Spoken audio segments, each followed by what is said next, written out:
யார் ரொம்ப பங்க்சுவலா இருப்பாங்க? நானா பேர் வைபவா? சொல்லு. அம்மா அஸ்வின். வைபவோட கம்பேர் பண்ணா நான் தான் இல்லை சார். ஆமா ஆமா கண்டிப்பா. ஓகே.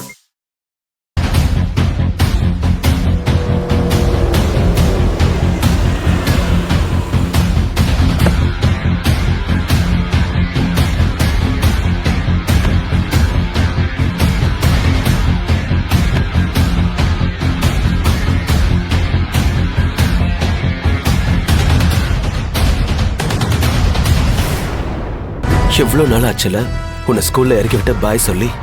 டாடி 2 நாள் தான் உன் மேல கோவமா இருந்தேன். என்னமோ ரொம்ப நாள் மாதிரி பேசுற. ஆமால 2 நாள் தான். ஆனா எனக்கு என்னமோ பல நாள் மாதிரி ஒரு ஃபீல் இருக்கு. எனிவே இனிமே இப்படி பேசாமலாம் இருக்கக்கூடாது, சரியா? Okay daddy. அப்புறம் அதே மாதிரி கவனமா இருக்கணும். ஈவினிங் டாடி சீக்கிரமா வந்துடுவேன். அப்படி வர கொஞ்சம் லேட் ஆச்சுனாலும் நான் வர வரைக்கும் ஸ்கூல் காம்பவுண்ட்குள்ள தான் இருக்கணும், சரியா? Okay daddy. சரி, பை பை.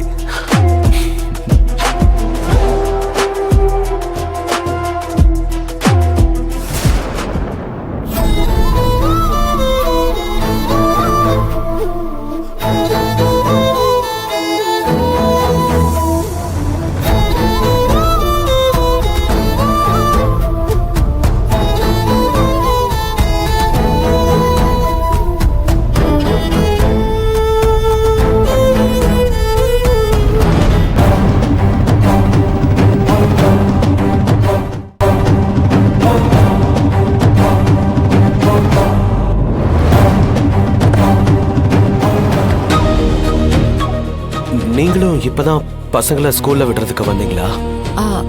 ஆமாங்க. போற அவசரத்துல கௌதம்க்கு லஞ்ச் பாக்ஸ் கொடுக்க மறந்துட்டேன்.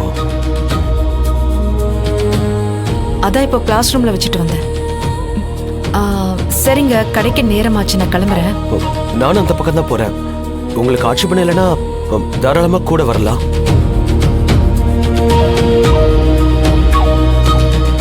ரொம்பலாம் யோசிக்காதீங்க. ஆட்டோ கேப்ல போறதா நினைச்சுக்கோங்க. அப்போ இறங்குறப்ப காசு கேப்பீங்களா? நட்புக்கு என்னைக்குமே ஃப்ரீ தான். வாங்க.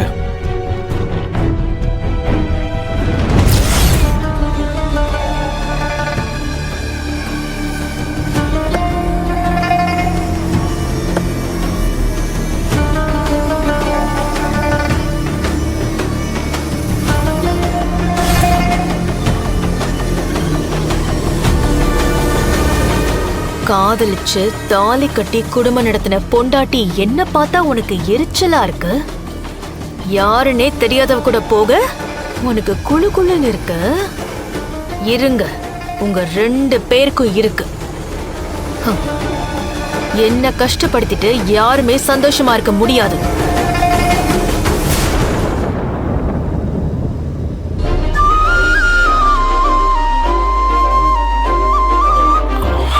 தேங்க்ஸ். தேங்க்ஸ். எதுக்கு 2 தேங்க்ஸ்? ஒன்று, நட்பை ஏற்றுக்கிட்டு வண்டியில் ஏறினதுக்கு. 2வது, திவ்யா என்கிட்ட பேசிட்டா. அதுவும் உங்களால தான். சுத்தி 1000 பிரச்சனை இருந்தாலும் அது பெருசா தெரியல. அவ என்கிட்ட பேசாம இருந்ததுதான் என்னமோ நான் இழந்த மாதிரி இருந்துச்சு. அவ பேசினதும் ஏதோ ஒன்று மொத்தமா கிடைச்ச மாதிரி இருந்துச்சு. அந்த சந்தோஷம் எனக்கும் வேணும்.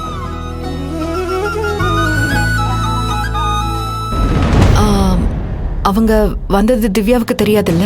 இல்ல, தெரியாது. தெரியவும் கூடாது. இதை நான் மறைக்கிறதுக்கு காரணம் திவ்யாவை அம்மா கிட்ட போயிடுவான் இல்ல, அவளுக்கு எங்க என்ன விட்டுட்டு போயிடக்கூடாதுங்கிற பயம் வந்துடக்கூடாதுன்னு தான். அப்படியெல்லாம் நீங்க விட்டுட மாட்டீங்க, எனக்கு தெரியும். உங்களுக்கு எந்த உதவினாலும் தயங்காம கேளுங்க, நான் உங்க கூட இருப்பேன். இந்த வார்த்தை ஒன்னே போதும். இப்ப எனக்கு எந்த வேலையும் மைண்ட்ல ஓடல. என் சிந்தனை முழுக்க திவ்யா தான் இருக்கா. இப்ப கூட லாயரை பார்க்க தான் போயிட்டு இருக்கேன். நானும் உங்க கூட வரவா? இல்ல, உங்களுக்கு சின்னதா ஒரு ஆறுதலா இருக்குங்கிற நம்பிக்கையில தான் கேட்டேன். நிஜமா தான் சொல்றீங்களா? அதுல என்ன சந்தேகம்? என் மேல கோவமா இருக்க வேண்டிய நீங்களே என்னை மன்னிச்சிட்டீங்க. அப்படி இருக்கிறப்போ இந்த மாதிரி ஒரு சமயத்துல ஒரு ஃப்ரெண்டா உங்க கூட இருக்கிறதுல எனக்கு எந்த தயக்கமும் இல்லை. இந்த சமயம் நான் உங்க கூட இல்லைன்னா தான் எனக்கு வருத்தமா இருக்கும். தேங்க்ஸ். இந்த 3வது தேங்க்ஸ் எதுக்கு? எல்லாத்துக்கும். திவ்யா என்கிட்ட திரும்ப பேசினப்ப எப்படி ஒரு சந்தோஷம் இருந்துச்சோ அப்படி இருக்கு. நீங்க முதல்ல பயப்படாதீங்க. திவ்யா உங்களை விட்டு எங்கேயும் போக மாட்டா.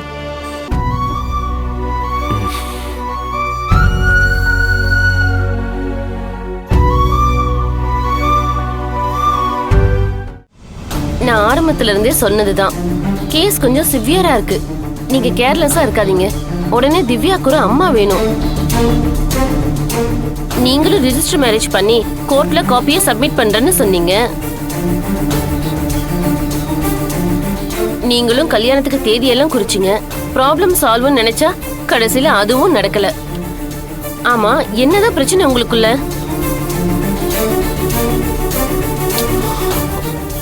மேடம், இப்போ இந்த டாபிக்கே வேண்டாம். இதுல தப்பு இவங்க பேர்ல இல்ல. அது மட்டும்தான் இப்போதைக்கு என்னால சொல்ல முடியும். திவ்யா என்னை விட்டு போகக்கூடாது. அதுக்கு சட்டப்படி என்ன பண்ணணும்? நான் திரும்ப திரும்ப சொல்றது ஒரே விஷயம்தான். நீங்க வச்சிருக்கிறது பெண் குழந்தை.